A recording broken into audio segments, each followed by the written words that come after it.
जिसका मन भगवान में लगा हुआ है उसे निंदा और चुगली से क्या काम। इसलिए साधक को, नाम जप करने वाले को निंदा और चुगली से सदा के लिए बचना चाहिए। दूसरा, साधक को, भगवान का नाम जपने वाले को सब में भगवान का दर्शन करने का अभ्यास करना चाहिए। सब में कौन? सब में कौन?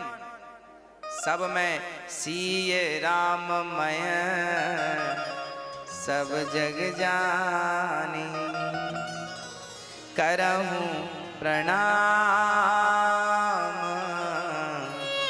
जोरि जुग पानी। सब में भगवत दर्शन करना चाहिए। भक्त तीन प्रकार के होते हैं, उत्तम, मध्यम और अधम। भक्त कितने प्रकार के मेरी माँ? तीन प्रकार के, उत्तम, मध्यम, अधम।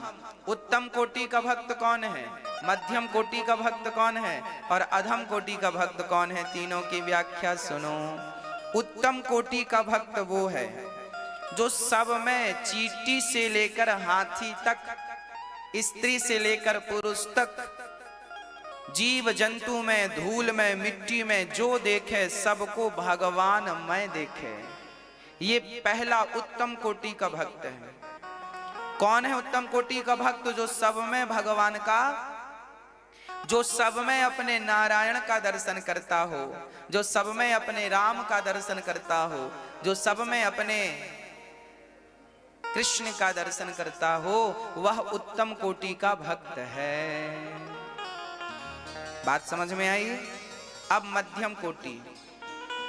मध्यम कोटि का भक्त वो है कि जो भक्तों में तो भगवान का दर्शन करता हो। कुछ लोग होते हैं ना, भगवान की आलोचना करते हैं, भगवान को ही बोलते, मैं तो भगवान को नहीं मानता। ऐसे लोग भी समाज में होते हैं। तो मध्यम कोटि का भक्त वो है कि जो भगवान के भक्त हैं उन्हें तो वो भगवान की तरह देखता है, पर जो भगवान के भक्त नहीं है उन्हें वो भगवान की तरह नहीं देखता। भगवान की तरह नहीं मानता ना, तुम तो भगवान के विरोधी हो, भगवान का विरोध करते हो, ये हम तुम्हें नहीं मानेंगे भगवान, हम इनको भगवान मानेंगे जिनके माथे पर तिलक है, जिनके हृदय में भगवान के प्रति प्रेम है, वो भगवान तुल्य हैं। संत हैं, साधु हैं, ब्राह्मण हैं, भगवान का भक्त है, वो भगवान तुल्य है। और जो भगवान को गालियां दे रहा वो कैसे भगवान के तुल्य होगा? तो वो भेद कर देता है, कुछ को तो भगवान मानता है, कुछ को भगवान नहीं मान। वो मध्यम कोटि का भक्त है। जैसे वो गधे को बोलता है ये गधा थोड़ी भगवान है, बकरा थोड़ी भगवान है, बिल्ली थोड़ी भगवान है। हाँ, जो भक्त है वो भगवान तुल्य है। बात ठीक है। ये मध्यम कोटि का है। और अधम कोटि का भक्त कौन है? जो केवल मूर्ति में भगवान को मानता, जो केवल मूर्ति में भगवान को मानता है। बिहारी जी के मंदिर में जाएगा तो भगवान को प्रणाम करेगा, जय हो बिहारी जी। राधा वल्लभ के दर्शन करेगा तो जय हो भगवान। जगन्नाथ जी को प्रणाम करेगा। वो मूर्ति में तो भगवान को देखेगा, पर इंसान कोई उससे 2 रोटी मांग ले तो दुत्कार देगा, चल यहाँ आ गया भीख मंगा, भीख मांगने के लिए। वो इंसानों में भगवान का दर्शन नहीं करता। जो व्यक्ति सिर्फ भगवान की मूर्तियों में भगवान का दर्शन करता है, भगवान की श्रद्धा रखता है, इंसानों में भगवान को नहीं देखता, माँ बाप में भगवान को नहीं देखता, वो अधम कोटि का भक्त है। वो भी भक्त है, भक्त वो भी है, पर किस कोटि का है? अधम कोटि। उत्तम, मध्यम और अधम, ये 3 कोटियां हैं भक्त की। 3 प्रकार के भक्त होते हैं, उत्तम, मध्यम, अधम। उत्तम कोटि का भक्त वही है जो सब में भगवान का दर्शन करता हो। इसलिए आपसे प्रार्थना करता हूं, आप सभी उत्तम कोटि के भक्त बन जाओ। शायद मेरी तो यही इच्छा है कि हम संपूर्ण दुनिया को, सिर्फ भारत को नहीं, संपूर्ण दुनिया को, विश्व को हम उत्तम कोटि का भक्त बनाना चाहते हैं। सब भगवान का दर्शन करो, सब में दर्शन करो। तुलसीदास जी कहते हैं सब में भगवान है, वो उत्तम कोटि के भक्त हैं सब जगह। इसलिए भक्त बनना तो बेस्ट बनना, उत्तम कोटि के। तो नाम में अपराध क्या है? नाम तो जपना चाहिए पर निंदा चुगली से बचना चाहिए, ये नाम अपराध है। नाम अपराध ये भी है कि आप मूर्ति की तो पूजा कर रहे हैं पर इंसान को दुत्कार रहे हैं, ये नाम अपराध है, ये भी अपराध है, ये अपराध ना करो। अपराध, नाम अपराध ये भी है, आप नाम जप रहे हैं और शिव में और नारायण में, हरि और हर में भेद कर रहे हैं। हरि हरि और ना भेदः, सुनिएगा, हरि हरि और ना भेदः। हरि मतलब नारायण, हर मतलब शंकर जी। शंकर जी और नारायण, कुछ लोग होते हैं कहते हैं नारायण बड़े हैं शंकर जी छोटे हैं, कुछ लोग कहते हैं शंकर जी बड़े हैं नारायण छोटे हैं। जो व्यक्ति इस प्रकार की बातें करें, ऐसी बातें ना सुनना ना तो कहना। सुनने में भी पाप है और कहने में भी पाप है, ये दोनों बातें ना कहनी चाहिए ना सुननी चाहिए, दोनों ही पाप का कारण बनती हैं। हरि हरि और ना भेदः, ना हरि और ना हर, भगवान नारायण और भगवान शंकर, इनमें कोई भेद नहीं है, कोई रत्ती मात्र अंतर नहीं है। भगवान शंकर ना होते तो नाम का प्रचार कौन करता? भगवान शंकर जी के बारे में लिखा है, सदा वसंतम हृदयार विंदे भवम भवानी सहितम नमामि। कर्पूरी गौरम करुणावतारम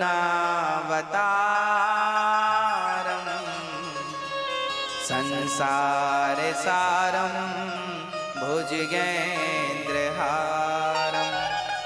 सदा वसंतम हृदयारविंदे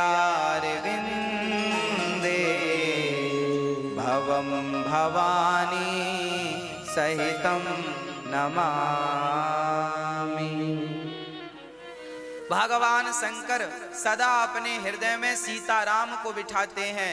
भगवान शंकर सीताराम की पूजा करते हैं और भगवान राम रामेश्वरम की स्थापना करते हैं। राम जी शंकर जी की पूजा करते हैं, ये दोनों एक हैं, हरि हरि और न भेदा। जो व्यक्ति इन दोनों में रत्ती भर भेद मानता है वह मूर्ख नहीं, महामूर्ख है। उसे मूर्ख ना समझना, उसे तुम महामूर्ख समझना। हरि हरि और न भेदः। शंकर जी सबसे बड़े वैष्णव हैं, सबसे बड़े, हम सबके परम आचार्य हैं शंकर जी। भक्ति को प्रचारित करने के लिए भगवान नारायण का ही एक रूप शंकर के रूप में परिणित हुआ। भगवान नारायण ही शिव बने, भगवान नारायण ही ब्रह्मा विष्णु महेश, इन तीनों में कोई अंतर, वह एक ही तीन बन गए। हाँ, तो लोग नाम तो जपते हैं, कई लोगों को हमने देखा नाम जपते हैं सीताराम सीताराम, और बैठकर शंकर जी की बुराई, अरे शंकर जी तो राम जी बड़े हैं, नारायण बड़े हैं, शंकर जी छोड़ी हैं, ऐसे और वैसे, ऐसी ऐसी बातें करते हैं। ये अपराध कर रहे हो, जितनी देर तुम ये बातें कर रहे हो वो अपराध हो रहा है। इसलिए ये अपराध भक्त से ना हो। इन बातों में विशेष कोई बात करे तो आप ना सुनना ना तो कहना, ना कटाक्ष करना, अपराध है ये। नाम अपराध में हरि हरि और न भेदः, हरि और हर में भेद रखने वाला भी ये नाम अपराध कर रहा है। नाम अपराध, एक नाम अपराध और है, भगवान का नाम जपने वाले को झूठ नहीं बोलना चाहिए, असत्य भाषण नहीं करना चाहिए, ये भी नाम अपराध है, ये भी अपराध हो रहा है। हम नाम जप रहे हैं और झूठ बोल रहे हैं, अपराध। ये भी अपराध है कि आपने कहा कि नाम जपने से तो हम सारे, एक नाम जपने से सारे पाप नष्ट हो जाते हैं, भगवान का नाम जपने से सारे पाप नष्ट हो जाते हैं। अब कोई कहे कि हम चलो पहले पाप कर लेते हैं फिर नाम जप लेंगे, सारे पाप नष्ट हो जाएंगे। तो जो व्यक्ति पाप करके फिर नाम जपता है, फिर पाप कर लेता है, फिर नाम जपता है, ये भी एक अपराध है। या तो भगवान के नाम में डूब जाओ, संसार से मन को हटाकर भगवान का नाम जपो, प्रेम पूर्वक भगवान की कथा सुनो, नाम जपो, ठीक है। अब आप पाप कर रहे हैं फिर नाम जप रहे हैं, मतलब आप उस नाम को गलत ढंग से आप उसका प्रचार कर रहे हैं कि पाप कर लो, फिर ऐसे तो सब पाप करने लग जाएंगे, चलो भाई सारे पाप करो फिर बाद में नाम जप लेना, ये अपराध है, ये पाप लगेगा। इसलिए केवल विश्वास भगवान के चरणों में हो, नाम जपने वाले को ये अपराध नहीं करना चाहिए। जो पाप हो गए हैं जाने अनजाने में, देखो धोखे से पाप जो हम करते हैं वो तो माफ है, पर जानकर पाप करें तो वो माफ नहीं है। इसलिए धोखे से पाप हो जाए तो कोई बात नहीं, जानकर कोई पाप ना हो, इसका विशेष ख्याल सबको रखना। धोखे से पाप होगा तो नाम जप लोगे सारे पाप समाप्त हो जाएंगे, पर जानकर पाप करोगे तो फिर वो वज्र बन जाएंगे, वो कहीं नष्ट नहीं होंगे। तो ये नाम अपराध है, ऐसे नाम अपराधों से हमें बचना चाहिए। भगवान में अपार श्रद्धा रखना चाहिए और बस भगवान का नाम जपते हुए केवल पूर्ण रूप से समर्पण भाव से केवल भगवान मेरे हैं, फिर जगत मेरा नहीं है। ये ध्यान हम सबको, ये अभ्यास से आएगा, एकदम से नहीं आएगा। अभ्यास करते रहेंगे इन बातों का, दिमाग में रखेंगे इन बातों को, हृदय तक पहुंचाएंगे इन बातों को, अपने आप आपका कल्याण होगा। विशेष रूप से यही है कि नाम जप हो पर अपराध ना हो। कल हम लोगों ने सुना कि राजा परीक्षित को 7 दिन में मरने का श्राप लगा है। सुखदेव भगवान से परीक्षित ने पूछा है, गुरुदेव मुझे 7 दिन में मरना है, बताइए मैं क्या करूं। सुखदेव भगवान बोले, राजन तुम्हें 7 दिन में मरना है तो ज्यादा कुछ ना करो, केवल 3 काम कर लो। क्या क्या? 4 काम कर लो। तस्मात् भारत सर्वात्मा भगवान ईश्वरो हरि, श्रोतव्यः कीर्तितव्यश्च स्मर्तव्यश्चेच्छिताभयम्। सब में देखिए सुखदेव भगवान राजा परीक्षित को पहली बात यही कहते हैं, तस्मात् भारत सर्वात्मा भगवान ईश्वरो हरि, सब में भगवान को देखो, ये पहली शर्त है। अब तुम्हें 7 दिन में मरना है ना, ज्यादा वक्त तो है नहीं भाई, 1-2 साल का समय होता तो कहते चलो 1 साल और मौज मस्ती कर लो, पर अब तो 7 ही दिन है। तो इन्हें 7 दिनों में अभ्यास बनाओ कि सब में भगवान का दर्शन कर लो। सब में क्या करो? भगवत दर्शन। सीय राम मय सब जग जाने, भगवान सब में है। अच्छा मैं कह रहा हूं कि भगवान सब में है, सिर्फ कह नहीं रहा हूं मेरी मां, ये सत्य है कि ईश्वर सब में है। अब प्रश्न ये खड़ा हुआ कि महाराज जी यदि भगवान सब में है तो फिर हमें क्यों नहीं दिखता? भगवान सब में है, आपको दिख रहे हैं कि नहीं? हाँ या ना? बोलो दिख रहे हैं तो बोलो हाँ, नहीं दिख रहे हैं तो बोलो ना। दिख रहे हैं कि नहीं? हाँ हाँ लो, अब आप लोग महान भक्त हो गए, उच्च कोटि, सब में भगवान दिख रहे हैं आपको, फिर क्या बात है? कथा सुनाना सार्थक हो गया, उच्च कोटि के भक्त बन गए आप।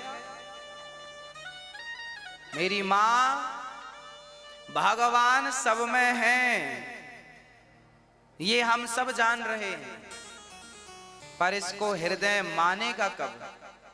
जिस दिन मान लेगा उसी दिन सदगति हो जाएगी, उसी दिन भगवत प्राप्ति हो जाएगी। किस दिन? जिस दिन हृदय इस चीज को एक्सेप्ट कर लेगा, स्वीकार कर लेगा, हृदय स्वीकृति दे देगा। फिर आपको स्त्रियां नजर नहीं आएंगी, फिर पुरुष नजर नहीं आएंगे, फिर हर पुरुष में केवल नारायण दिखेगा और हर स्त्री में केवल लक्ष्मी का दर्शन होगा। लक्ष्मी और नारायण दिखेंगे, इनके सिवाय सृष्टि में तुम्हें नजर ही नहीं आएगा। कण कण में तुम्हें वही लक्ष्मी नारायण का दर्शन होगा, उनके सिवा कुछ नहीं नजर आएगा। यही दृष्टि देने के लिए भागवत जी को इस धरा पर आना पड़ा। आपको उदाहरण से समझाते हैं। बताओ ये क्या है मेरी माँ? क्या है ये? क्या है ये? बताओ आपको क्या दिख रहा है? बोलो मेरी माँ, क्या है ये? रुमाल। आपको दिख रहा है रुमाल, पर ये रुमाल नहीं है। और क्या दिख रहा है? अच्छे से देखो, क्या है ये? कपड़ा। हाँ जी, और अच्छे से देखो, इसमें और कुछ दिखेगा। बोलो क्या दिख रहा है? क्या दिख रहा है? देखो। हाँ, ना तो ये रुमाल है, ना तो ये कपड़ा है, ये मात्र धागा है। इसका एक एक धागा में निकाल दूं तो क्या रुमाल बचेगा? क्या कपड़ा बचेगा? बोलो हाँ या ना। एक्चुअली ये धागा है, एक एक धागे से बुनकर हमने लोगों ने कपड़ा बनाया। अरे भैया ये धागा है, पर आपने सबसे पहले क्या देख लिया? रुमाल। देखो, हम एक एक धागा निकाल देंगे तो फिर रुमाल रह जाएगा? धागा से ही कपड़ा बना और कपड़े को काट कर ये आकार दिया तो आपने रुमाल कह दिया। एक्चुअली ये है धागा, पर दिखाई क्या पड़ रहा है? रुमाल और कपड़ा। देखिए आपके सामने ही ये वस्तु है, ये देखो, है धागा, पर दिख क्या रही है? इसमें रुमाल दिख रहा है आपको, इसमें कपड़ा दिख रहा, जबकि ये धागा है। उसी प्रकार इस सृष्टि में परमात्मा के सिवा कुछ नहीं है। जैसे इस वस्त्र में धागे के सिवा कुछ नहीं है, पर दिख रहा है रुमाल, उसी प्रकार इस संसार में परमात्मा के सिवा कुछ नहीं है, पर दिख रहा है संसार। बोल रहे हो ये संसार है, कह रहे हो ये स्त्री है, कह रहे हो ये पुरुष है। अरे भैया, ना कोई स्त्री है ना कोई पुरुष है, मात्र परमात्मा। जैसे इसके कण कण में केवल धागा समाया है, उसी प्रकार तुम में केवल परमात्मा समाया है। और तुम्हारे से परमात्मा निकल जाए तो तुम मर जाओगे या मर जाओगी। लोग उठाकर चिता पर रखकर जला देंगे। जब तक परमात्मा है हम सबके भीतर, तब तक ही तो हमारी सत्ता है, तब तक ही तो हमारी श्वास है, जिंदा है, बातचीत कर रहे हैं। आपने हमें बिठा रखा है, और यदि प्राण निकल गए तो लोग 12 घंटे भी नहीं रखते, लाश को बदबू आने लगती। भाई जल्दी ले चलो, जल्दी ले चलो, जल्दी ले चलो। हाँ, तुम्हारे भीतर से क्या निकल गया कि तुम मर गए? परमात्मा ही था वो। जब तक वो परमात्मा तुम्हारे भीतर था, तुम्हारे चेहरे पे तेज था, आंखों में रोशनी थी, कानों में शब्द था। हाँ, जब तक वह परमात्मा हमारे भीतर है तब तक ही भूख और प्यास है। वह परमात्मा निकला कि मुर्दा हो गए। भाई मुर्दा जा रहा है, भाई मिट्टी जा रही है, भाई लाश जा रही है। हाँ या ना? तो हम सब में चींटी के अंदर से वह परमात्मा निकल गया, चींटी मर गई। हाथी के अंदर से परमात्मा निकल गया, हाथी मर गया। अरे भैया, अब तुम मानो ना मानो, जानो ना जानो, देखो ना देखो, हम क्या करें? पर परमात्मा ही परमात्मा इस संसार में समाया हुआ है। अज्ञानवश हमें नजर नहीं आता, हमें संसार दिखता है। भाई मिट्टी से बना घड़ा, बताओ घड़ा सत्य है या मिट्टी सत्य है? बोलो क्या सत्य है? घड़ा सत्य है या मिट्टी?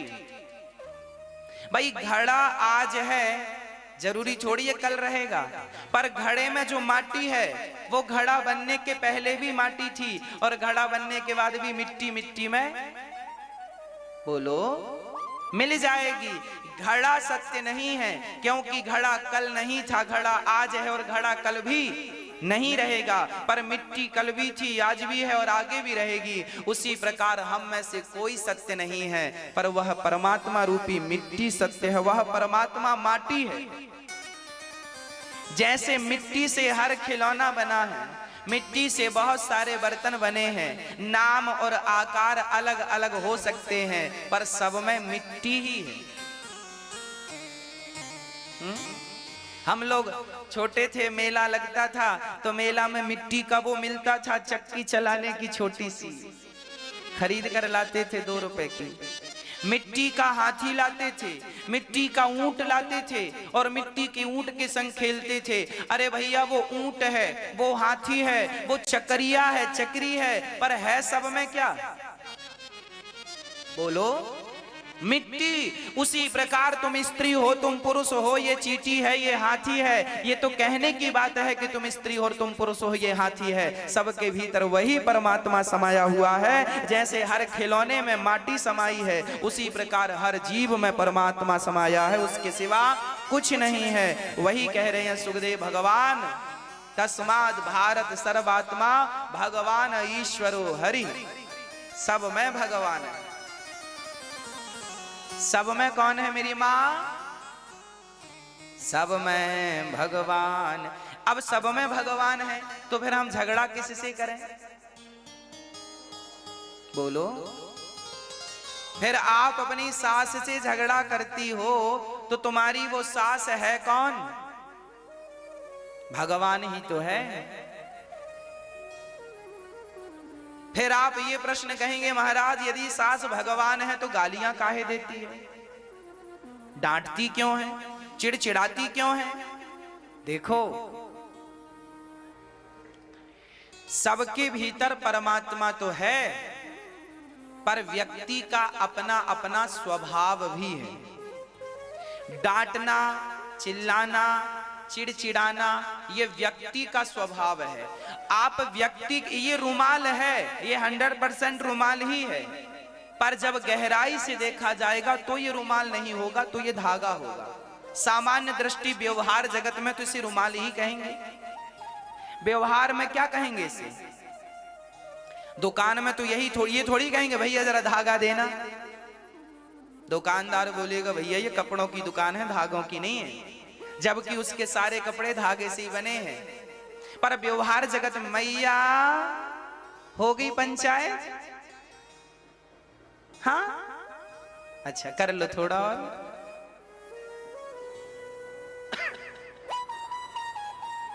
भाई व्यवहार जगत में ये रुमाल ही है, व्यवहार जगत में ये कपड़ा ही है, आध्यात्म जगत में ये धागा है। उसी प्रकार मेरी माँ, व्यवहार जगत में तो आपकी सास जो है उसे गुस्सा भी आता है, चिड़चिड़ाती भी है। आपकी बहू को गुस्सा आता है, वो चिड़चिड़ाती भी है। आपके पति को भी गुस्सा आता है, वो भी। ये सामान्य दृष्टि से तो ये पति है, सास है, बहू है। मैं आपसे यही कहता हूँ, सामान्य दृष्टि सामान्य लोगों के पास रहने दो। आप अपनी दिव्य दृष्टि बनाओ और आप अपनी सास को सास के रूप में ना देखो, आप अपने पति को पति के रूप में ना देखो, आप जगत को जगत के रूप में नहीं। जमाना जगत के रूप में देखे तो देखे, अरे तुम तो सत्संगी हो, तुम तो जगत को जगन्नाथ के रूप में ही देखा करो। जमाने ने क्या देखा, हमें क्या करना, हमने क्या देखा, हमें तो इससे मतलब है। लोग क्या देखते हैं, लोग क्या सोचते हैं, हमने सबका ठेका थोड़ी लिया। आप अपना देखो कि आप क्या देखते हैं और आप क्या सोचते हैं। आप जगत में भगवान का दर्शन करो बस। ये बात लोगों को नहीं पता कि इसमें धागा है, पर मुझे तो पता है। मैं तो इसको वही बात करूंगा ना कि भाई ये, आप कहेंगे ये घड़ा है, पर मैं नहीं कहूंगा कि ये घड़ा, मैं तो कहूंगा ये मिट्टी का एक आकार है। ये व्यवहार जगत की बातें हैं मेरी माँ। व्यवहार में उलझ जाना ही माया में उलझ जाना। व्यवहार जगत अलग है, आध्यात्म जगत अलग है। अब व्यवहार जगत में रहना है तो फिर आपका जीवन व्यवहार जगत में तो है ही कि ये सास है, ये पत्नी है, ये पति है, ये पुत्र है, ये व्यवहार जगत है। पर आध्यात्म जगत कहता है ना कोई पत्नी है ना कोई पुत्र है, ये तो सब परमात्मा ही तुम्हारे साथ बने हैं, यह परमात्मा ही तुम्हारे संग रह रहा है। तो आप आध्यात्म जगत में रहा करो, यही आध्यात्म है। सब में ईश्वर की अनुभूति करना, यही तो ज्ञान है। वेद यही ज्ञान तो देते हैं। और आपको ये ज्ञान आ गया जिस दिन ये अनुभूति हो गई कि ये सब भगवान है, उसी दिन चारों वेदों को पढ़ने का, समझने का आपको अपने आप अनुभव हो जाएगा। वेदों का सार यही है। वेद आपको यही समझा रहे हैं कि सब में भगवान को देखो देखो देखो। आप जिस दिन से देखने लग जाएंगे उस दिन आपको वेद समझ में आ गए, पुराण समझ में आ गए। और आप पूरी जिंदगी में आप ये दृष्टि ना ला पाए तो ना तो आपको पुराण समझ में आए ना तो वेद समझ में, आपको फिर कोरे के कोरे रह गए। जीवन भर सत्संग किया आपने, पर आप में तो किसी को भगवान की दृष्टि से देखा ही नहीं। जब देखा ही नहीं तो फिर सारा जीवन सत्संग करने का अर्थ निकला क्या? क्या अर्थ निकला? क्यों किया सत्संग आपने जीवन भर?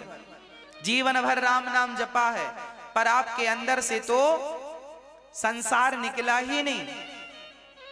तो इसका अर्थ क्या है भाई? क्यों? फिर क्यों जपा आपने? किस लिए? क्या पाया तुमने? इसलिए कहता हूं ये सब दृष्टियां कहां से आएंगी? श्रोतव्यः। ज्यादा से ज्यादा कथा सुनने का अभ्यास करो। ये ज्ञान कहां से मिलेगा? कथा से मिलेगा। सब में भगवान है, ये अनुभूति कहां से होगी? ये कथा से होगी। श्रोतव्यः, कथा से होगी। और कहां से होगी? कीर्तितव्यश्च, कीर्तन से होगी। और तीसरी बात स्मर्तव्यश्च, स्मरण करने से होगी। अधिक से अधिक कथा सुनो, अधिक से अधिक कीर्तन करो, अधिक से अधिक स्मरण करो भगवान का। मतलब कुल मिला के जिंदगी में अपने आप को भगवान के चरणों में सौंप दो, डाल दो अपने आप को भगवान के चरणों में। जब आप उनके चरणों में पड़े रहेंगे तो कभी ना कभी उनकी दृष्टि आप पर चली जाएगी। और जिस दिन दृष्टि चली गई उस दिन कृपा हो जाएगी, करुणा हो जाएगी, भगवत प्राप्ति हो जाएगी। संसार के बंधन से सदा सदा के लिए मुक्ति मिल जाएगी। सुखदेव भगवान कहते हैं राजन, ज्यादा संग्रह परिग्रह में नहीं पड़ना चाहिए, ज्यादा हाय तौबा हाय हाय नहीं करना चाहिए। सत्यां क्षितौ किम कसिपो प्रयासै बाहौ स्वसिद्धे युपबर्हणै किम सत्यंजलौ किम पुरुधान्यपात्र्या दिग्वल्किलादौ सति किम दुकूलै। जब जमीन पर सोने से काम चल जाता है तो फिर पलंग का प्रयास क्यों? अरे भाई, सुखदेव भगवान के कहने का तात्पर्य यह है कि ज्यादा हाय हाय नहीं करना चाहिए। जितना विधाता दे रहे हैं कम नहीं, और फिर इच्छाओं का तो कोई अंत नहीं। इच्छाएं तो रावण की भी अधूरी रह गई थी। आपको पता है रावण की भी कुछ इच्छाएं थी। क्या इच्छाएं थी? रावण की इच्छा थी कि सोने से खुशबू आने लग जाए, क्योंकि लंका उसकी सोने की थी। उसको लग रहा था असली सोने की पहचान खुशबू से होनी चाहिए, इसमें सुगंध आनी चाहिए। ये इच्छा थी। रावण की दूसरी इच्छा थी कि मैं लंका से स्वर्ग तक सीढ़ी बनवाऊं, लंका से स्वर्ग तक कभी भी आऊं जाऊं बढ़िया, सब लोग जाएं आए बड़े आनंद से। और तीसरी इच्छा थी उसकी, हम काहू के मरही न मारे, हम अमर हो जाएं। हम क्या हो जाएं? अमर हो जाएं। रावण भी अपनी इच्छाओं का गुलाम था। बताओ क्या रावण की इच्छाएं पूरी हुई? रावण की ये तीनों इच्छाएं पूरी ना हुई। रावण बोला मैं अमर हो जाऊं, क्या अमर हुआ? रावण बोला सोने से सुगंध आ जाए, क्या आई? रावण ने ये भी बोला था कि आग जले, रावण धुएं से बड़ा परेशान था। रावण को लगा, अच्छा रावण के जमाने में गैस नहीं थी ना, रावण के जमाने में आग लकड़ी और ओपले वाली कंडे वाली थी, उसमें धुआं। रावण बोला सुनो, अब मैं ऐसा करूंगा कि आग तो रहेगी, धुआं नहीं रहेगा, ये धुआं बहुत परेशान कर रहा है हमारी लंका को काला। उसका ना रसोई भी सोने की थी, पर जब रसोई में जाता तो काली पड़ जाती रसोई धुएं से। रावण बोला क्यों रे, ये सब काला क्यों पड़ा? अरे महाराज धुआं बहुत निकलता। रावण बोला मैं ऐसा करूंगा, आग रहेगी, धुआं नहीं निकलेगा, मेरी लंका काली पड़ रही है। बड़ा ध्यान रखता था रावण अपनी लंका का, काली ना पड़ जाए, काली ना पड़ जाए। पर पगले अभी तो केवल रसोई में आग लगी है, वो दिन दूर नहीं जब तू अहंकार करेगा तो तेरी लंका में आग, पूरी लंका काली पड़ गई जब हनुमान जी ने जलाया। रावण रोया, हे भगवान ये कैसी हो गई, काली पड़ गई। विश्वकर्मा को बुलाया, फिर तुरंत उसने साफ सफाई करवाई हो, महंगा वाला पैंट पुतवाया। रावण ने फिर सोने का पानी चढ़वा दिया, जल गई। अब रावण एक्चुअली गोल्ड में सोने में आग लगती नहीं, फिर लंका में आग कैसे लगी? लंका तो सोने की थी। बोले लंका में आग इसलिए लग गई, लंका में आग नहीं लगी बल्कि सोने में आग कभी नहीं लगती, पर रावण अहंकारी था, उसके अहंकार को नष्ट करने के लिए परमात्मा की मर्जी थी तो सोने में भी आग लग गई, उसके अहंकार में आग लगी है। भगवान जो करना चाहे सब हो सकता है। हाँ जी,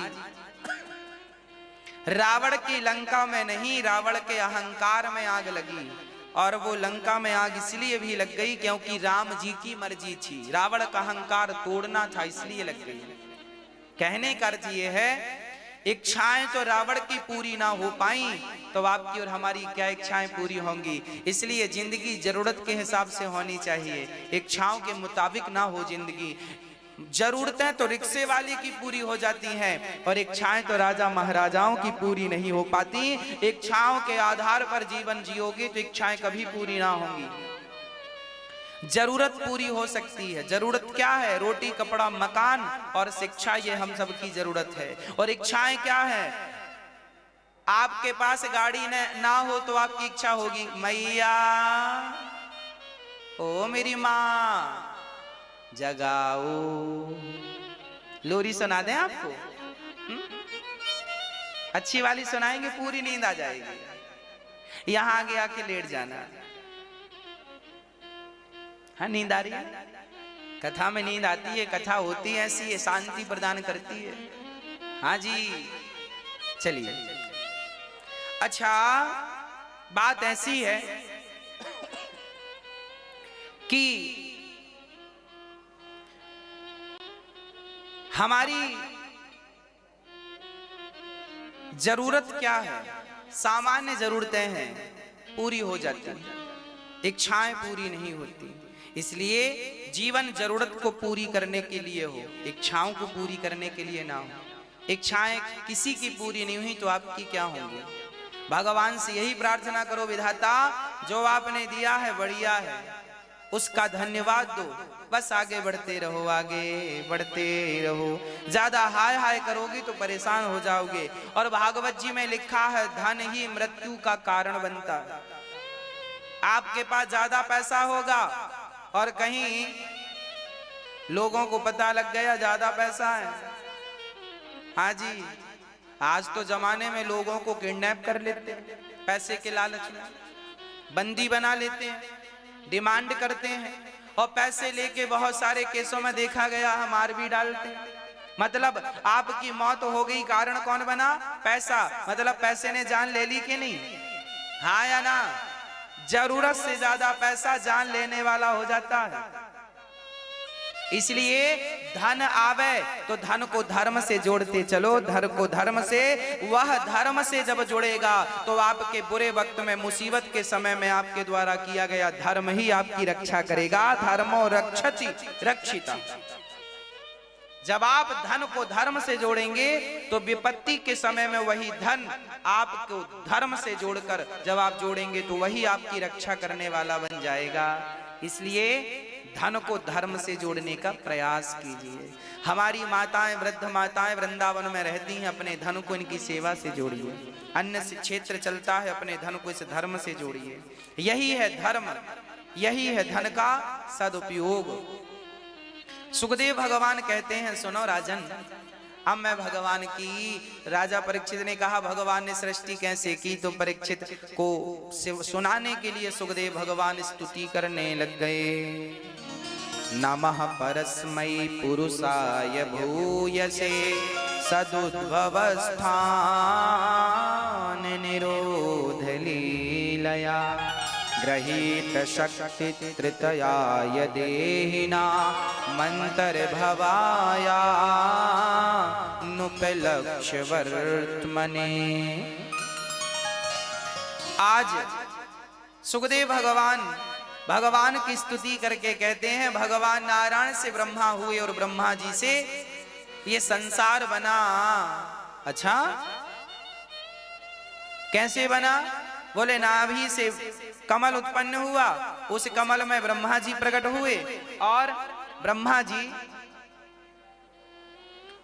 जी ने संसार को बनाया।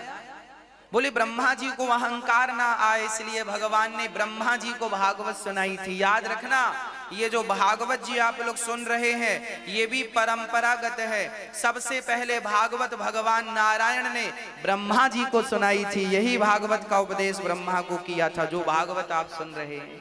फिर यही भागवत ब्रह्मा जी ने अपने पुत्र नारद जी को सुनाई, और फिर यही भागवत जी नारद जी ने वेद व्यास जी को सुनाई, और वही भागवत वेद व्यास जी ने अपने पुत्र सुखदेव जी को सुनाई, और वही भागवत सुखदेव भगवान ने परीक्षित को सुनाई, और वही परीक्षित को जब सुनाई सुखदेव भगवान से सूत जी ने सुना, तो सूत जी ने शौनकादि ऋषियों को सुनाया। वही भागवत परंपरागत आज ये दास अनिरुद्ध आप सभी को भागवत सुना रहा है। ये वही भागवत है जो भगवान नारायण से प्रकट हुई है ब्रह्मा जी के लिए, हम सबके कल्याण के लिए।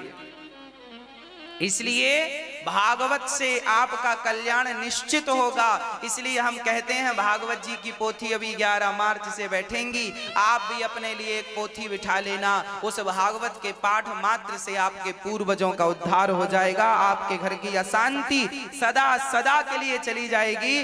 ब्रह्मा जी का कल्याण यदि हुआ है तो भागवत से हुआ है, व्यास जी की अशांति दूर हुई है तो भागवत जी से हुई है, और राजा परीक्षित का मोक्ष हुआ है तो भागवत जी से हुआ है, और धुंधकारी जैसा पापी तरा है तो भागवत से तरा है। भागवत जी साक्षी हैं, सबका दुख दूर करने की ताकत भागवत जी में है। ये भागवत परंपरागत भागवत जी हैं। ऐसा नहीं है कि किसी ने लिख दिया और किसी ने सुना दिया, ऐसा नहीं है। ये भागवत प्रत्यक्ष भगवान का स्वरूप है, भगवान से ही प्राप्त है ब्रह्मा जी को। ये परंपरागत चली है, मनमुखी नहीं है। इसलिए भागवत जी का एक पाठ आपकी जिंदगी परिवर्तित करता है। इसलिए अभी 11 मार्च को भागवत जी का महाशिवरात्रि से भागवत जी बैठेंगी, आप भी एक पोथी बिठा सकते हैं। हाँ भक्तों, अब सुखदेव भगवान राजा परीक्षित को भगवान के स्वभाव का वर्णन करते हैं। भगवान का स्वभाव कैसा है? अच्छा, भगवान के स्वभाव से आप लोग परिचित हैं या नहीं? भगवान का स्वभाव बड़ा अच्छा है। एक बार भगवान शांति दूत बनकर गए। कहां? हस्तिनापुर। जब हस्तिनापुर भगवान गए तब विदुरानी और विदुर जी को खबर लगी। उस समय विदुर और विदुरानी का त्याग कर दिया था दुर्योधन ने। अच्छा ध्यान से सुनना। एक बार विदुर जी ने धृतराष्ट्र से कहा, धृतराष्ट्र जी आप अपने बेटे की हत्या करवा दीजिए, दुर्योधन की। धृतराष्ट्र बोले विदुर क्या कह रहे हो? तब विदुर जी ने धृतराष्ट्र से कहा, धृतराष्ट्र जी यदि शरीर के एक अंग को काट देने से संपूर्ण शरीर की रक्षा होती हो तो उस अंग को काट देना चाहिए। डॉक्टर कहता है कि एक पांव को काट दो, एक हाथ को काट दो, इसमें पॉइजन हो गया है, नहीं तो पूरा शरीर समाप्त होगा, मर जाओगे। डॉक्टर कहता है हाथ को काट दो तो कल्याण है। तो एक हाथ को काटने से यदि संपूर्ण शरीर सुरक्षित बच रहा है तो हाथ को काट देना समझदारी है या नहीं? हाँ या ना? विदुर जी कहते हैं शरीर के एक अंग को काट देने से यदि संपूर्ण शरीर की सुरक्षा हो रही है तो संग को काट देना चाहिए। एक व्यक्ति का त्याग कर देने से, ध्यान से सुनना मेरी मां, एक व्यक्ति का त्याग करने से यदि पूरे परिवार की रक्षा हो रही हो तो उस एक व्यक्ति का त्याग करके संपूर्ण परिवार को बचा लो। एक परिवार का त्याग कर देने से एक गांव की सुरक्षा हो रही है तो उस परिवार का त्याग कर देना चाहिए। एक गांव को त्याग देने से यदि संपूर्ण जिले की सुरक्षा हो रही हो तो उस गांव का त्याग कर देना चाहिए। एक जिला का त्याग कर देने से यदि संपूर्ण राज्य की सुरक्षा हो रही हो तो उस जिला का त्याग कर देना चाहिए। और एक राज्य का त्याग कर देने से संपूर्ण देश का कल्याण हो रहा हो, उस राज्य का त्याग कर देना चाहिए। और एक देश का त्याग करने से संपूर्ण विश्व का कल्याण हो रहा हो तो ऐसे देश का भी परित्याग कर देना चाहिए, जिससे देश का कल्याण होने में एक देश बाधा बन रहा हो, उस देश का त्याग, ये विदुर नीति में लिखा है। विदुर जी ने इस बात से कहा धृतराष्ट्र जी, आप अपने पुत्र दुर्योधन का त्याग कर दोगे या इसे मृत्यु दंड दे दोगे तो हजारों लोग जो निर्दोष महाभारत में मारे जाएंगे, उन हजारों लोगों की हत्या को आप बचा सकते हैं। इसकी हत्या कर दीजिए तो सबकी हत्या अपने आप रुक जाएगी। इसकी हत्या नहीं हुई तो हजारों निर्दोष लोग इस महाभारत में मारे जाएंगे। एक की हत्या से हजारों की हत्या बच रही हो तो एक की ही हत्या करना चाहिए, कर दो हत्या। जब दुर्योधन ने सुना कि राम राम मेरे काका जी मेरे पिता को भड़का रहे हैं तो विदुर जी को दुर्योधन ने निकाल दिया। काका जी निकल जाओ मेरे राज्य से और शक्ल ना दिखाना, निकल जाओ। देखो मेरी मां, जो व्यक्ति सच्ची बात करता है, पहले तो विदुर जी ने बहुत समझाया था, जब नहीं समझा कोई तब मारने का प्रस्ताव रखा कि इसे मार दो, हत्या करवाओ इसकी। तो विदुर जी को घर से चलो निकलो मेरे घर से। विदुर जी को बेइज्जती करके, उनका अपमान करके, उनका तिरस्कार करके विदुर जी को घर से निकाल दिया। विदुर जी ने घर की देहरी में अपने धनुष और बाण को रखा। विदुर जी ने कहा दुर्योधन मैं जा रहा हूं पर मैं युद्ध किसी पक्ष से नहीं करूंगा, ना पांडवों के ना कौरवों के। और गए यमुना के किनारे एक घास की कुटिया बनाकर विदुर और विदुरानी दोनों बड़े भाव से भगवान का चिंतन करने लगे। वो लड़ने झगड़ने वाले नहीं थे, वो तो भक्ति करने आए थे। तो हम भक्ति करें, क्या विवाद करें? ये विवाद में नहीं उलझना चाहिए। ज्यादा से ज्यादा अभ्यास करो, प्रयास करो कि कोई विवाद ना हो किसी से। विवाद से बचना चाहिए।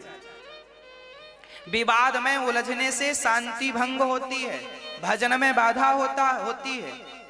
हम विवाद में उलझ जाएंगे ना तो एक हफ्ता, 2 हफ्ता, 1 महीना तक तो मन अशांत रहेगा, नींद नहीं आएगी, हमारा पूरा भजन में व्यवधान पैदा हो जाएगा, शांति भंग हो जाएगी। इसलिए विवाद नहीं करना चाहिए, बचना चाहिए विवाद से। विदुर जी चले पर्णकुटी, घास की कुटिया बनाकर बड़े भाव से भगवान नाम जपने लगे, भगवान नाम जपने लगे, प्रेम पूर्वक नाम जपते हैं। आज जब विदुर और विदुरानी जी को पता चला कि भगवान आने वाले हैं हस्तिनापुर में, तो क्या हुआ? विदुर और विदुरानी बड़े प्रसन्न हुए। चलो आज हमें श्री कृष्ण का दर्शन हो जाएगा, आज हमारी भक्ति सफल हो जाएगी, आज हमारी भक्ति सार्थक हो जाएगी। विदुरानी ने विदुर जी से कहा क्यों जी, एक बात बताओ, क्या कन्हैया कभी हमारे घर आएंगे? विदुर जी बोले पगली, वो भगवान है, उन्हें फुर्सत थोड़ी होती है। अभी हस्तिनापुर आएंगे तो हजारों लोग उन्हें घेर लेंगे, हम तो पता नहीं दर्शन कर पाते हैं कि नहीं। वो हमारे घर नहीं आएंगे, ये आशा ना रखो। एक काम करो, कल भगवान आ रहे हैं सुबह 9:30 बजे, तुम और हम दोनों चलते हैं और दूर खड़े होके, भीड़ में एक तो दर्शन होगा नहीं, चलो कहीं ना कहीं से हाथ पांव जोड़ लेंगे, हाथ पांव उठा उठा के ऐसे उचक उचक के दर्शन कहीं ना कहीं से हो ही जाएगा। हमने सुना है भगवान रथ पर बैठेंगे, और वो रथ पर बैठेंगे तो दूर से ही हम उनको प्रणाम कर लेंगे। अरे हम, विदुरानी ने कहा क्यों, वो हमें देख पाएंगे? विदुर जी ने कहा कोई बात नहीं पगली, वो हमें ना देख पाए। विदुरानी ने कहा क्या हम उन्हें देख पाएंगे? पता नहीं हम कितनी दूर खड़े होते हैं, नजर जाती है कि नहीं, हमारे तो बुढ़ापे की आंखें हैं, ज्यादा दूर का दिखता भी नहीं।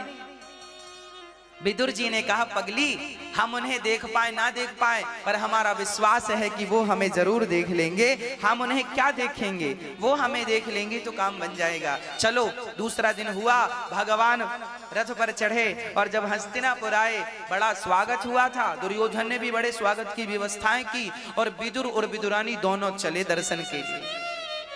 बड़ी भीड़ थी उस समय, भगवान का भी बड़ा क्रेज था, लोग दर्शन करने, भगवान ही है भैया, दर्शन करने लोग जाते थे। बड़ी लाखों की संख्या भीड़ थी और विदुर जी तो धक्का मुक्की में, बूढ़ा शरीर, विदुर जी बूढ़े थे भाई, धृतराष्ट्र के भाई हैं तो बुढ़ापा तो था, अब अवस्था हो चुकी है, और ये बुढ़ापे में ज्यादा बीच में जाएंगे तो कहीं पिस ना जाए, और कहीं नीचे गिर गए तो पांव पड़ पड़ के मर जाएंगे।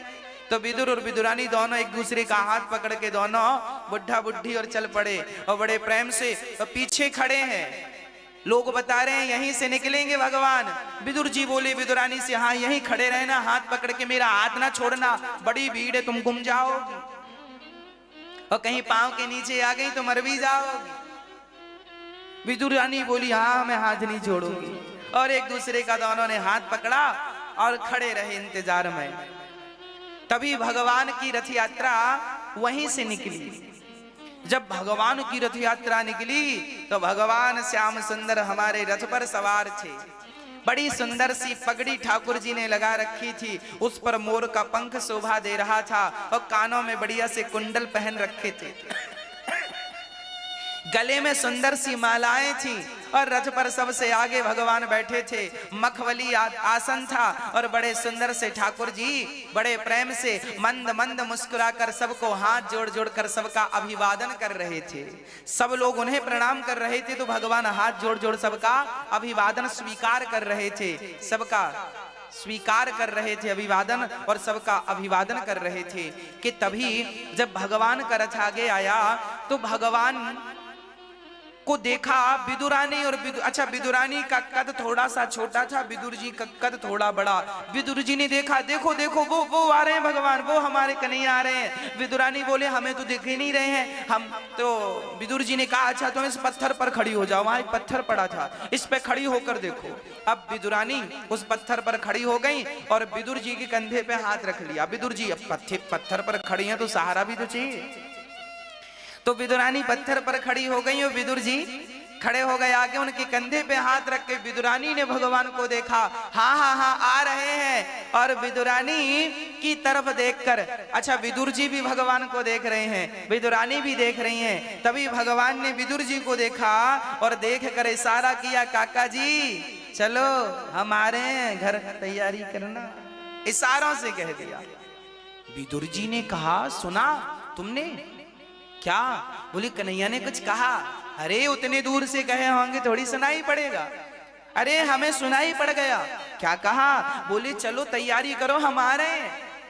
विदुरानी बोली राम राम राम राम, इतनी भीड़ है, हमें तो दर्शन भी अच्छे से नहीं हुआ, और आप कह रहे हो घर आएंगे, वो हमारे घर काय को आएंगे, उन्हें इतनी फुर्सत कहाँ है, और वो राजमहलों में रुकेंगे कि हमारी झोपड़ी में? हमारे पास तो घास की झोपड़ी है, बैठने को आसन तक नहीं है।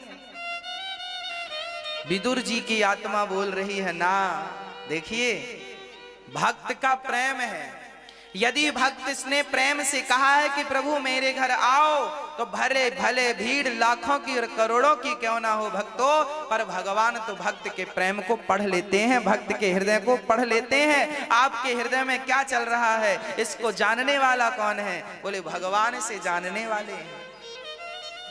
विदुरानी के हृदय में और विदुर जी के हृदय में, दोनों के हृदय में यही चल रहा था कि बस कन्हैया कभी हमारे घर आए, कभी हमारे घर आए तो हम अपने हाथ से उन्हें भोग लगाएं। ये भाव था, ये प्रेम था। और भगवान धन्य है कि भक्त के प्रेम को स्वीकार करते हैं और कहते हैं मैं आऊंगा, तुम चलो। अब विदुर जी गए और विदुर जी को यही लग रहा, हो सकता है भगवान ने किसी और से कहा हो, हम अपने आप को समझ रहे हैं।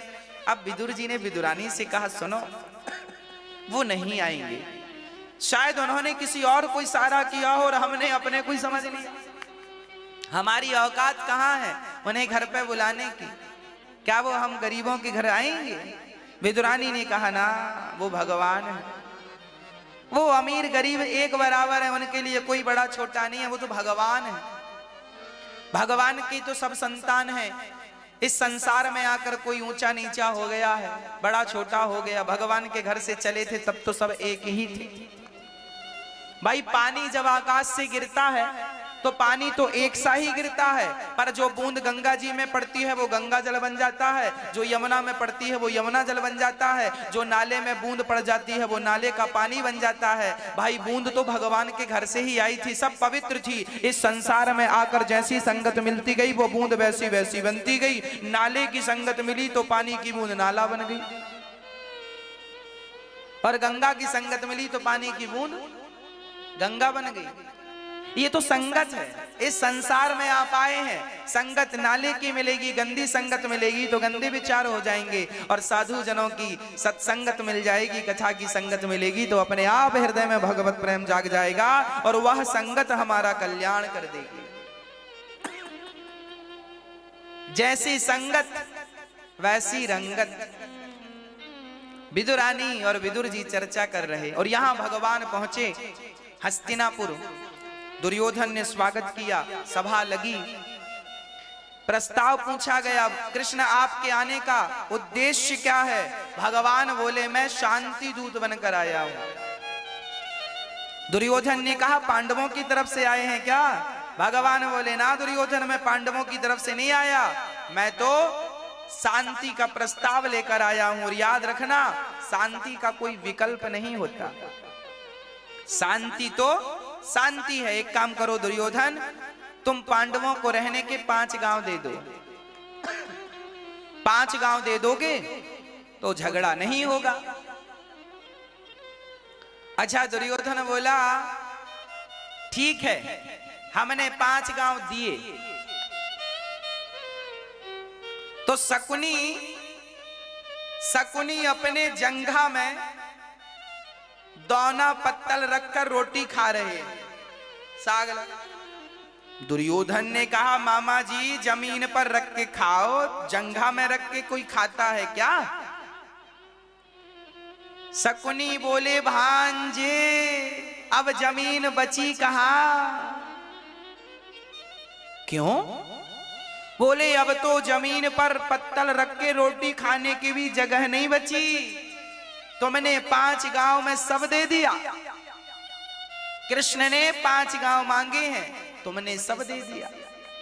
देखो जरा भड़काने वाले कैसे भड़काते हैं। ये शकुनी मामा कसम खा के आए हैं कि इनका सत्यानाश करना है। अब देखो कितना चतुर है ये शकुनी, जंघा पर रोटी खा रहा है पत्तल रख के, और कह रहा है कि अब जगह बची नहीं। तुमने 5 गांव कृष्ण ने मांगे और तुमने सब दे दिए, तो फिर सब उनकी जगह हो गई, पूरा भारत उनका हो, तुम्हारा क्या बचा? चलो जंगल। अब दुर्योधन को लगा राम राम राम राम राम, कहीं सब कब्जा ना कर ले। तुरंत दौड़ा गया, कन्हैया कन्हैया हम 5 गांव तो क्या सुई की नोक बराबर जगह देने को तैयार नहीं है। तुरंत ख्याल बदल गया। कई बार ऐसा होता है कि आप शांति का सोचते हैं पर कुछ लोगों के कारण फिर भड़क जाते हैं आप। आज समाज में कान भरने वालों की कमियां नहीं, बहकाने और भड़काने वालों की कमियां नहीं है। इसलिए कहता हूं ऐसे लोगों से बचोगे तो काम बनेगा। शकुनी ने कहा सुई की नोक बराबर मत दो। दुर्योधन बोला मैं सुई की नोक बराबर जगह पांडवों को नहीं दूंगा। जो व्यक्ति सुई की नोक बराबर जगह नहीं दे रहा था वो मरा तो क्या सुई की नोक बराबर लेकर गया? लोग लड़ते हैं इंच इंच के लिए, मरोगे तो जाएगा कितना? क्यों मर रहे हो? क्यों झगड़ा कर रहे हो? भजन में बुद्धि लगाओ, भजन में मन लगाओ। लड़ते मरते इतिहास साक्षी है। पांडव और दुर्योधन इत्यादि में लड़ाई हुई। लो भैया, झगड़ा हुआ था हस्तिनापुर के लिए, झगड़ा हुआ था इंद्रप्रस्थ के लिए। आज वो इंद्रप्रस्थ भी यहीं के यहीं है और हस्तिनापुर भी यहीं के यहीं है। इनके लिए झगड़ा करने वाले यहीं नहीं है। आज देखो हम और आप रहते हैं हस्तिनापुर और इंद्रप्रस्थ। इंद्रप्रस्थ बोले तो हरियाणा और हस्तिनापुर बोले तो दिल्ली और मेरठ। ये हस्तिनापुर का ये इलाका यही है। दिल्ली और मेरठ का जो बीच का एरिया है ये हस्तिनापुर है। आज भी वहां पर किला है उस जमाने के। हाँ, तो देखो झगड़ा हुआ था हस्तिनापुर और इंद्रप्रस्थ के लिए। आज लो वो इंद्रप्रस्थ भी यहीं पड़ा है और हस्तिनापुर भी यहीं पड़ी है, पर उसके लिए झगड़ा करने वालों का पता नहीं कहां चले गए। लोग झगड़ा करते हैं एक एक इंच जमीन के लिए। जमीन तो वहीं रहेगी पर तुम जैसे झगड़ा करने वालों का अस्तित्व मिट जाएगा। कौन बचा? इस माटी ने सबको निगल लिया है। किसे छोड़ा है? नाम बता दो। कौन बचा है? कोई नहीं। एक दिन छोड़कर जाना पड़ता है। अब तो विदुर जी, दुर्योधन बोला 5 गांव नहीं दूंगा और भगवान को बंदी बनाने आज्ञा दे दी। जाओ इसे बंदी बना लो। कृष्ण को बंदी बनाने सैनिक बढ़े तो भगवान चतुर्भुज रूप में प्रकट हो गए। दुर्योधन तो मुझे समझा नहीं मैं कौन हूं। अब दुर्योधन हक्का बक्का रह गया, ये तो भगवान है। पर उसकी मति ऐसी मारी गई, वो जान गया कि ये भगवान है। फिर भी उसके अंदर से लोभ नहीं गया। बोला फिर भी मैं नहीं दूंगा, तुम भले भगवान हो। अब भगवान समझ गए कि अब तेरा सर्वनाश निश्चित है। दुर्योधन बोला अच्छा भगवान एक काम करो कन्हैया, मेरी माँ गांधारी ने आपके लिए बढ़िया सवेरे से भोजन बना रही है और बढ़िया उसने और जलेबियां बनाई अपने हाथों से ताजी ताजी, और रबड़ी भी बनाई और बढ़िया समोसे बनाए और रसगुल्ले बनाए और गुलाब जामुन भी बनाई है माँ ने। 56 प्रकार का बनाया और पराठे हैं 4 प्रकार के, 6 प्रकार की दालें हैं और 10 प्रकार की साग बनाई है माँ ने। हाँ चलो, सब सोने की कटोरियों में भर रखा। अच्छा ठीक। भगवान बोले दुर्योधन मुझे 56 भोग खिलाने की क्या जरूरत थी? तुम तो मुझे बासी रोटी खिला देते तो मैं खा लेता, पर तब खाता जब तुम्हारे हृदय में मेरे प्रति श्रद्धा होती, तब मेरे प्रति कोई प्रेम होता तब। पर दुर्योधन बताओ क्या तुम मेरे प्रति कोई श्रद्धा रखते हो? मैंने तुम्हें यह बता दिया कि मैं भगवान हूं, फिर भी तुम्हारे भीतर मेरे प्रति कोई श्रद्धा का भाव नहीं जागा। लोगों को तो कथा सुन के भगवान में श्रद्धा जाग जाती है, और यो दुर्योधन ऐसा था कि भगवान को देखकर भी भगवान के प्रति श्रद्धा ना जागी। ये किस मिट्टी का बना था? भगवान बोले जिसके हृदय में श्रद्धा नहीं है, जिसके हृदय में मेरे प्रति कोई प्रेम नहीं है, ऐसों के हाथ का भोजन मैं कभी नहीं ग्रहण करता। मैं तेरे घर भोजन नहीं करूंगा, तेरे भोजन में प्रेम नहीं है, तेरे में प्रेम नहीं है, इसलिए मैं तेरे घर का अन्न क्या जल भी ग्रहण नहीं करूंगा। मैं तो विदुरानी के घर जाऊंगा, विदुर जी के घर। अरे दुर्योधन हंसा, वहां तुम्हें बैठने को जगह नहीं मिलेगी, उनके पास एक दरी नहीं है, चटाई नहीं है, जमीन पर बैठोगे, हमारे यहाँ सोने की सिंहासन है। भगवान बोले, पगले, सोने की सिंहासन की भूख तुझे है, मैं तो अपने भक्तों के सामने हार जाता हूँ। मेरा भक्त जहां बिठाता है मैं वहीं बैठ जाता हूँ, अहम भक्त पराधीना, मैं तो भक्तों का गुलाम हूं। जैसे माँ अपने बच्चे की सेवा करती है, जैसे माँ अपने बच्चे का मल और मूत्र साफ करती है बड़ी श्रद्धा से, उसी प्रकार भगवान अपने भक्त की सेवा करते हैं। भक्त के दोष मलमूत्र की तरह है, भगवान हमारे दोषों को नहीं देखते, भगवान तो भक्त का एक गुण देख लेते हैं, न जाने कौन से गुण पर दयानिधि रीझ जाते हैं। भगवान हमारा दोष नहीं देखते। और मैं आपको बता दूं, हे कन्हैया, मैंने बहुत सारे पाप किए हैं और एक पाप को मैंने हजार हजार बार किया।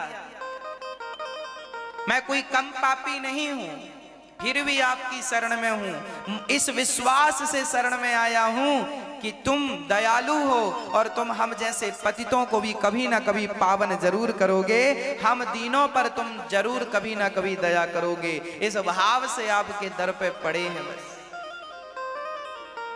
विदुरानी और विदुर इंतजार कर रहे हैं और भगवान चल रहे हैं विदुर की ओर। विदुरानी को खबर लगी कि कृष्ण आ रहे हैं, सूचना मिल गई। अच्छा, विदुर जी बोले, अब कन्फर्म में आ रहे हैं, अब मैं बाजार जाता हूं और उनके लिए थोड़ा सा मेवा मिष्ठान। तो पड़ोसी से किसी से भाई विदुर जी ने कुछ पैसे उधार ले लिए और कहा कि भगवान आ रहे हैं, थोड़ा बादाम काजू तो हो। तो पैसे लेकर बाजार से बादाम काजू रबड़ी रसगुल्ले और नमकीन और केला सेब अनार बढ़िया लेने गए। और विदुर जी और विदुरानी ने जल्दी से कुटिया को गाय के गोबर से लीपा, आंगन को गाय के गोबर से लीपा और बस पलकें बिछाए खड़ी है कि मेरे श्याम सुंदर आएंगे, मेरे कन्हैया आएंगे। विदुरानी कह रही है श्याम सुंदर से, कभी फुर्सत हो तो गिरधारी निर्धन के घर भी आ जाना, जो रूखा सूखा दिया हमें, कभी उसका भोग लगा जाना। छत्र